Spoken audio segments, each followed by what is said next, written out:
Tonight, we're still navigating the impact of the Me Too movement and what it did to our workplace.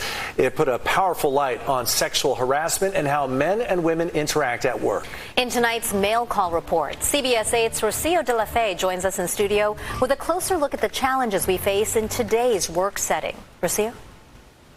Yeah, that's right. There's no denying that the Me Too movement made us all sort of take a step back and rethink how different genders should interact. We spoke to an etiquette expert who breaks down all of the do's and don'ts for men in the workplace.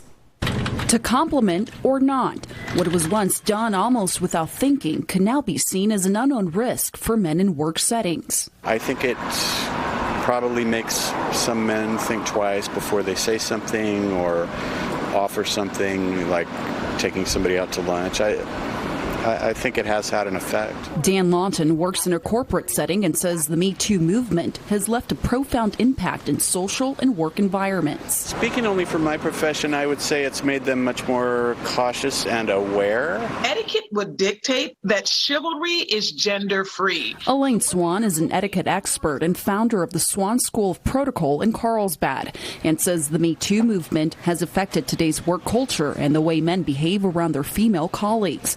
Swann says when it comes to interacting, it's always better to play it safe. My advice for men today in the workplace, as we're looking at what's taken place with the Me Too movement, is to be very careful with compliments. Make sure that they're not too personal in nature. We want to avoid complimenting someone on their body type or the fact that perhaps they've lost weight or how great an outfit looks on them. Instead, she says, if you wish to compliment a colleague, make it less about the person as an individual and more about how it relates to the company. You might say, that's a great color on you. It really complements the brand that we're representing. So something along those lines so that your comment more so has to do with the workplace. Another important tip, pay attention to your body language. Making sure that you're not giving a signal that might be misconstrued as something more intimate in nature, and be mindful of personal space.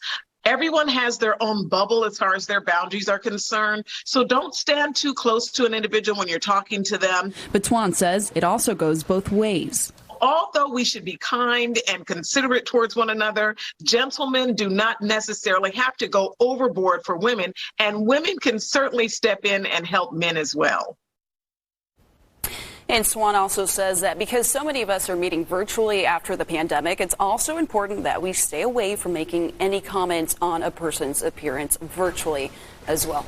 There's a lot of things you can say wrong, but there's a lot of things you can say right. It's just thinking what's appropriate. And just being mindful. A mutual respect. Exactly. And if you have a real professional working relationship, you'll understand how you can compliment somebody and how it will be received. But just don't go being creepy. Too far. Don't be, exactly.